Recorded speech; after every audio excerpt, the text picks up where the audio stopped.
तो आपका Instagram account भी मैंने देखा है एंड उसमें तो सीरियसली पूरा मॉडलिंग वाला आ रहा है, तो आपने वो नहीं सोचा कि मॉडलिंग भी करनी चाहिए मुझे? And you look so fit and fine and beautiful, तो आपने कभी सोचा नहीं कि यार लेट्स ट्राई फॉर मॉडलिंग? ये मेरा ग्रेजुएशन के बाद एक थॉट था कि आई ऑफर्स तो आए होंगे जरूर। फाइनल रिजल्ट जिस दिन आ रहा था, तो उस टाइम जब रिजल्ट वाला रिएक्शन कैसा था और क्या कर रहे थे आप उस टाइम एग्जैक्ट टाइम? यूपीएससी का रिजल्ट आया तो तब मैं अपना मास्टर्स का एग्जाम दे रही थी और वापस आ रही थी वहाँ से, मेरी एक फ्रेंड का कॉल आया, शी कॉन्ग्रेचुलेटेड मी कि okay you have cleared it with rank 116। मुझे बिल्कुल यकीन नहीं आया, मुझे लगा कि नहीं ये तो हो ही नहीं सकता है। तो ट्रैवलिंग का आपको शौक है? हाँ जी, ट्रैवलिंग में मैं बिल्कुल सोचती ही नहीं थी मैं यूपीएससी कर रही हूँ। तो मैं बिल्कुल एक क्लियर माइंड के साथ जाती थी, जिसमें मैं सोचती थी कि जितनी प्रॉब्लम्स है वो सब अब मैंने घर छोड़ दी है और ट्रैवल में बिल्कुल फ्री माइंड से करूँगी। तो वो 5-6 डेज के लिए एकदम क्लियर माइंड हो जाता था और घर आकर थोड़ा बर्डन बढ़ जाता था, वो दूसरी बात थी, बट ठीक है मैनेज हो जाता है। तो ठीक है, वो तो आपने सारी चीज कितने अच्छे से मैनेज करके और रैंक भी ले ली। Unacademy. Let's crack it. Hello everyone, welcome to Unacademy. जैसे कि आप सबको पता है, इस साल यूपीएससी सीएससी 2022 का रिजल्ट आ चुका है। रैंकर्स हमारे सामने हैं और हर एक रैंकर की एक अलग स्टोरी और एक अलग स्ट्रगल होती है। आज जो हमारे साथ टॉपर है, उन्होंने 2 बार प्रीलिम्स दिया, नहीं हो पाया, और इस साल यूपीएससी सीएससी में 116 रैंक हासिल करी।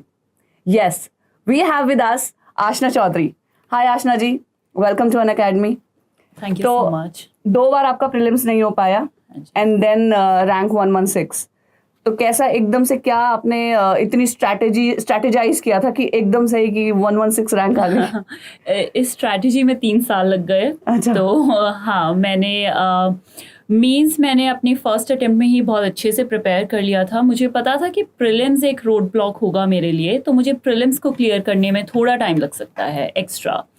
तो मैंने सोचा कि मैं एक बार जिस भी अटेम्प्ट में मैं प्रीलिम्स क्लियर करूँगी, आई विल मेक श्योर कि मैं मेंस और इंटरव्यू भी क्लियर कर ये रैंक हासिल कर पाऊँ, जिससे मुझे प्रीलिम्स दोबारा ना देना पड़े। तो एक प्रीलिम्स एक ऐसी स्टेज है जिसे मैं हमेशा से ड्रेड करती हुई आई थी। तो इस बार मैंने जो मेजर अपना चंक ऑफ अटेंशन दिया वो प्रीलिम्स को ही दिया, क्योंकि मेंस मैं पहले से तैयार कर चुकी थी और इंटरव्यू भी लगभग मैंने एक स्ट्रैटेजी बनाई हुई थी करंट अफेयर्स ओरिएंटेड इंटरव्यू को लेकर भी।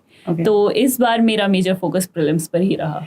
तो जैसे कि आपने 2 बार प्रीलिम्स दिया था और फिर ऐसा नहीं हुआ कि यार 2 बार दिया अभी तक क्लियर नहीं हो पाया तो चलो छोड़ो, या नहीं हो पाएगा, या this is not meant for me, ऐसे थॉट्स आ जाते हैं ऑफ कोर्स जब 2 बार नहीं हो पाता। सो ऐसा कुछ आया था आपके दिमाग में? बिल्कुल, ये जब मैं फर्स्ट प्रीलिम्स क्लियर नहीं कर पाई थी तब मुझे लगा था कि शायद मैंने ये डिसीजन बहुत जल्दी में ले लिया है कि मुझे सिविल सर्विसेज करना चाहिए। बट वो एक मोमेंट्री थॉट था, वो टेम्प्ररी था। उसके बाद मैंने अपनी स्ट्रैटेजी को वापस से रिविज़िट किया, मैंने देखा कि मैं कहाँ पर लैक कर रही हूँ, मुझे क्या क्या इम्प्रूवमेंट्स करनी है, और फिर मैंने एक और ईयर अपनी डेडिकेटेड प्रिपरेशन शुरू कर दी। और जब मैंने ये सब कुछ किया उसके बाद जब मैं सेकंड अटेम्प्ट में प्रीलिम्स नहीं कर पाई तो मैं बहुत क्लोज आकर रह गई थी। तो शायद 2.5 मार्क्स के मार्जिन से मैं प्रीलिम्स क्लियर नहीं कर पाई। उसे मैंने एज अ फेलियर नहीं देखा, उसे मैंने एज एन इम्प्रूवमेंट देखा compare to my previous attempt. तो मुझे लगता है कि शायद ये एक पॉजिटिव थिंकिंग थी जो मुझे यहाँ तक लेकर आई है आज। तो जब आपने रिजल्ट देखा, फिर थर्ड अटेम्प्ट हुआ, चलो प्रीलिम्स हुआ, आपका क्लियर हो गया, फिर मेंस, फिर इंटरव्यू, फिर फाइनल रिजल्ट जिस दिन आ रहा था, तो आपको ये नहीं हो रहा था कि यार हो पाएगा? 2 बार प्रीलिम्स नहीं हुआ, उस टाइम जब रिजल्ट वाला रिएक्शन कैसा था और क्या कर रहे थे आप उस टाइम एग्जैक्ट टाइम? उस टाइम मैं मेरी मास्टर्स का लास्ट एग्जाम था, तो मैं एग्जाम दे रही थी जब प्रीलिम्स का रिजल्ट, जब इसका यूपीएससी का रिजल्ट आया, तो तब मैं अपना मेंस का ही अपना मास्टर्स का एग्जाम दे रही थी। और वापस आ रही थी वहाँ से, मेरी एक फ्रेंड का कॉल आया, शी कॉन्ग्रेचुलेटेड मी कि okay you have cleared it with rank 116। मुझे बिल्कुल यकीन नहीं आया, मुझे लगा कि नहीं ये तो हो ही नहीं सकता है। तो मैंने सोचा मैं दोबारा चेक करती हूँ, और जब मैंने खुद चेक किया तो तब बहुत रिलीफ फील हुआ। तो जैसे कि आपने एग्जाम दे दिया था, when you were waiting for the result, तो एक बैक ऑफ द माइंड होता है ना कि यार मैं इस वाले नंबर पे आऊंगी या मेरी ये रैंक आ सकती है, तो आपने कुछ ऐसी एक्सपेक्टेड रैंक थी आपके back of the mind? Back of the mind मुझे इस बार काफ़ी कॉन्फिडेंस फील हो रहा था। मुझे लग रहा था कि हाँ, मैं लिस्ट में तो ज़रूर रहूँगी। बट रैंक काफ़ी अच्छी आई है। मैंने एक ब्रॉडली एक्सपेक्ट किया था मैंने कि अंडर 300 शायद मैं रह सकती हूँ, क्योंकि मेरा मीन्स काफ़ी अच्छा हुआ था। तो 116 आई, उसको मैंने बिल्कुल एक्सपेक्ट नहीं किया था। हाँ जी। तो आपका ऑप्शनल क्या था और उसकी कैसे आपने प्रिपरेशन की थी? मेरा ऑप्शनल एंथ्रोपोलॉजी था और उसके लिए मैंने प्रिपरेशन स्क्रैच से की थी, क्योंकि जब मैंने anthropology as a subject decide किया लेने के लिए, तब तक मुझे मतलब भी नहीं पता था एंथ्रोपोलॉजी का मतलब क्या होता है। तो ये ऑल टुगेदर एक बहुत ही नया सब्जेक्ट था मेरे लिए। और इसकी प्रिपरेशन मैंने इंटरेस्टिंगली मैंने कोई कोचिंग नहीं ली, तो मैंने सेल्फ स्टडी की इसके लिए। मैंने अपने अलग अलग सोर्सेस को ढूंढा, अलग अलग पहले मैंने आइडेंटिफाई किया कि एंथ्रोपोलॉजी की ब्रांचेस क्या होती हैं, सिलेबस की डिमांड क्या है और कौन सी बुक्स शायद मुझे चाहिएंगी। और मैंने डिसाइड किया रफली 15-20 डेज़, जिनमें मैं थोड़ा सा बुक्स को स्किम थ्रू करूँगी, डिसाइड करूँगी कि मैं ये खुद कर सकती हूँ या नहीं, और मुझे कोचिंग चाहिए या नहीं। और स्किम थ्रू करने के बाद मुझे थोड़ा लगा कि नहीं, मुझे कोचिंग नहीं चाहिए। ओके, सो फैमिली बैकग्राउंड के बारे में प्लीज़ बताइए कि क्या है? फैमिली बैकग्राउंड मेरा, मैं एक स्मॉल टाउन से आती हूँ। ये 60 किलोमीटर्स दूर है आपका रफली दिल्ली से। तो इट्स कॉल्ड पिलखुआ। तो मैं वहाँ से आती हूँ और मेरे पेरेंट्स काफ़ी एजुकेटेड हैं, तो शायद उन्हीं की राह पर मैं भी चली हूँ। मेरे फादर PhD हैं, he is a professor in a government university. मेरी मॉम मास्टर्स हैं और B.Ed भी उन्होंने अपना कंप्लीट किया है। However she chose not to work. तो ये मेरा एक फैमिली बैकग्राउंड है। तो एजुकेशन को हमेशा काफ़ी प्राइम इम्पोर्टेंस मिली है फैमिली में। तो सपना किसका था ये IAS की प्रिपरेशन करने का, आपका था या फिर पेरेंट्स का? मेरा और मेरे डैड का साइमल्टेनियसली था। ये कन्वर्ज हो रहे थे हमारे इंटरेस्ट थोड़े से। बट मेरी मॉम ने कभी ये नहीं सोचा था कि मैं गवर्नमेंट सर्विसेज में जाऊंगी। शी ऑलवेज बिलीव्ड कि शायद मैं कुछ और करूँगी, और करूँगी, क्योंकि मेरा मैं बचपन से काफ़ी इम्पल्सिव रही हूँ। तो उन्हें मेरा ये नेचर पता था और उन्हें पता था कि शायद सिविल सर्विसेज में इतनी इम्पल्सिवनेस नहीं चलती है। But I proved her wrong. I was consistent throughout, so yeah. तो आपका इंस्टाग्राम अकाउंट में मैंने देखा है एंड उसमें तो सीरियसली पूरा मॉडलिंग वाला आ रहा है। तो आपने वो नहीं सोचा कि मॉडलिंग भी करनी चाहिए मुझे? And you look so fit and fine and beautiful. तो आपने कभी सोचा नहीं कि यार लेट्स ट्राई फॉर मॉडलिंग? ये मेरा ग्रेजुएशन के बाद एक थॉट था कि ऑफर्स तो आए होंगे जरूर। कॉलेज टाइम में थोड़े बहुत आए थे। तो बट आई डोंट नो, मुझे कैमरा फेस करने से शायद थोड़ा डर लगता था। तो हाँ, तो एक्टिंग में तो मुझे पता था कि एक्टिंग में मेरा कोई चांस ही नहीं है, क्योंकि अब मैंने ना कोई कोर्स लिया था और ना ही शायद मैं एक्टिंग में इतनी अच्छी भी थी। Modelling could have been there, but I thought take the academic way. चलो अच्छा है। पर ये बताइए, वैसे आपने कभी जॉब वगैरह कहीं की है या फिर यही प्रिपरेशन में ही आपने ध्यान दिया? मैं 2019 में मेरी ग्रेजुएशन कंप्लीट हुई। 2019 से 2020 का टाइम मुझे पता था कि मैं एक गैप ईयर लेने वाली हूँ बिफोर स्टार्टिंग माय मास्टर्स। तो उस गैप ईयर में मैं थोड़ा सा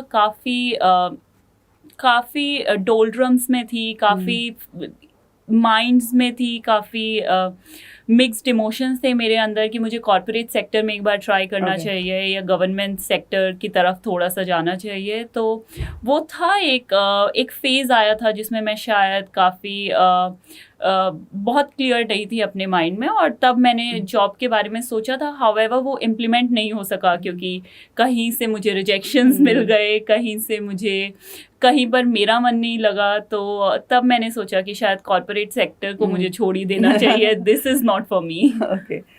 और जैसे आप इंस्टाग्राम पे भी मैंने देखा कि आप ड्यूरिंग योर प्रिपरेशन आप एक्टिव थे, तो वो आप माइंड डाइवर्ट करने के लिए थे, या आप दूसरे एस्पिरेंट को क्या सजेस्ट करेंगे कि वो एक्टिव रहे या नहीं रहे?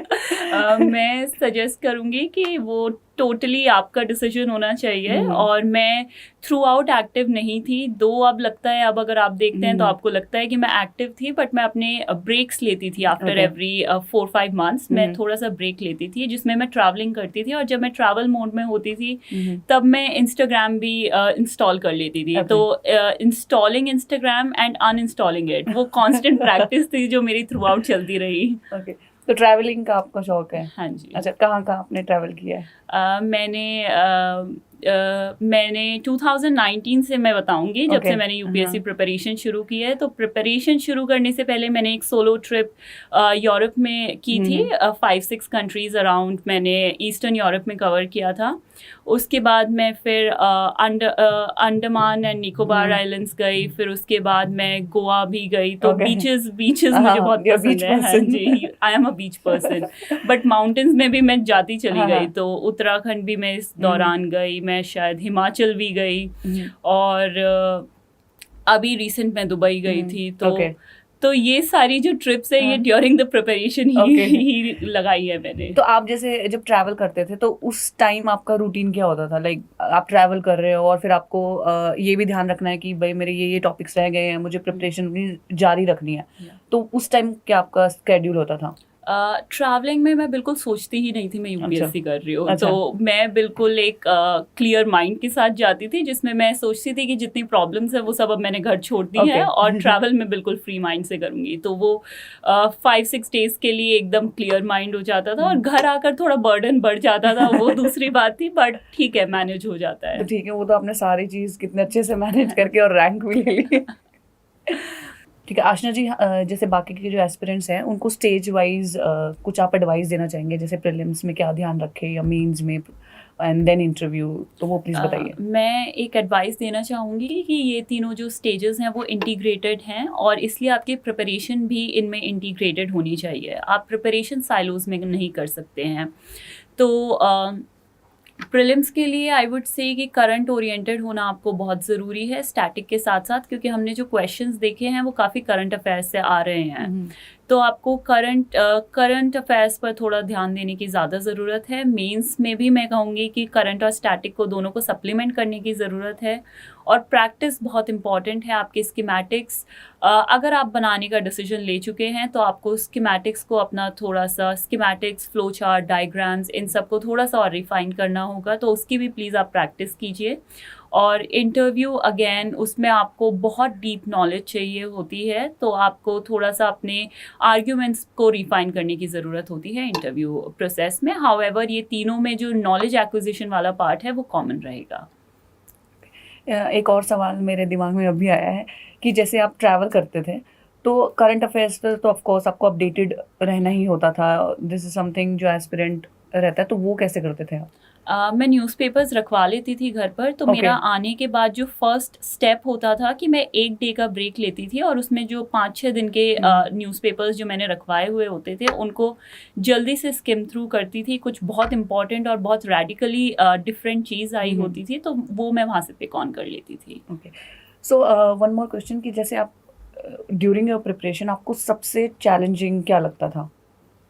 मुझे ड्यूरिंग द प्रिपरेशन सबसे ज़्यादा चैलेंजिंग अपना स्ट्रेस मैनेजमेंट लगता था, क्योंकि बाकी चीज़ें ठीक है आप पढ़ सकते हैं, लेकिन अगर आपका माइंड ही बहुत हेल्दी फील नहीं कर रहा है तो it becomes very difficult to continue with your preparation. तो स्ट्रेस मैनेजमेंट एक कांस्टेंट चैलेंज था मेरे लिए, और वो मैं हर 5-6 मंथ्स में वाया ट्रैवल उसको मैनेज करने का ट्राई करती थी। डेली बेसिस पर मैं मेडिटेशन और योगा से उसको बैलेंस करने का ट्राई करती थी। तो मेरी एक अप्रोच रही है थ्रू आउट कि ठीक है, अगर मैं आज के अपने टारगेट को पूरा नहीं कर पाई हूँ, but I would not compromise on my physical fitness, my mental health, that I would never compromise on. Okay, so जैसे बाकी के जो एस्पिरेंट्स हैं उनको भी ये जो मैं जैसे आपने बोला स्ट्रेस, डिप्रेशन, एंग्जाइटी, ये बहुत ही कॉमन चीज़ है, तो बाकी के एस्पिरेंट्स को आप क्या एडवाइस देंगे कि इनसे दूर रहें, या कैसे डी स्ट्रेस हो या एंग्जाइटी हो तो उससे कैसे ओवरकम हो? मैं उन लोगों को एडवाइस देना चाहूँगी कि फर्स्ट ऑफ ऑल उन्हें अपनी कोई हॉबी परस्यू करनी चाहिए जो उन्हें थोड़ा सा रिलैक्स फील कराने में हेल्प करती है, और अपने जो स्टडी गोल्स हैं उनमें अपने फिटनेस गोल्स को खोने ना दें। आपकी फिटनेस बहुत इंपॉर्टेंट है। A healthy mind resides in a healthy body, तो उसको हमेशा याद रखिए। तो इसलिए अपनी फिटनेस पर भी उतना ही ध्यान दीजिए और अपनी एक हॉबी परस्यू करने में भी इतना ही ध्यान दीजिए। जैसे आशना जी ने बिल्कुल ध्यान दिया हुआ है, we can see that. Okay, so Unacademy का क्या कंट्रीब्यूशन रहा है, या आपने अन अकेडमी की वीडियोस क्या आपने मतलब देखा है during your preparation? During my preparation Unacademy का बहुत बड़ा रोल रहा है। इनफैक्ट जो मैं करंट अफेयर्स जिस पर मैं इतना ज़्यादा फोकस करती हूँ, तो मेरी करंट अफेयर्स में जो एक सीरीज़ थी वो थी T20 सीरीज़, जो आपकी free 20 daily current affairs question series है। तो उसको मैंने डेली फॉलो किया है, और वहाँ से मैंने बहुत सारे करंट अफेयर्स के अपने फैक्ट्स उठाए हैं। तो उसने मुझे बहुत हेल्प किया है। इंटरव्यू गाइडेंस प्रोग्राम का भी मैं आप लोगों का पार्ट थी, एंड वहाँ से भी मुझे कॉन्फिडेंस गेन करने में काफ़ी हेल्प मिली है। Okay. Thank you so much, Ashna ji, and all the best for your future endeavor. Thank you so much. It was very nice talking to you. Same here, same here. It's my pleasure actually. Unacademy. Let's crack it.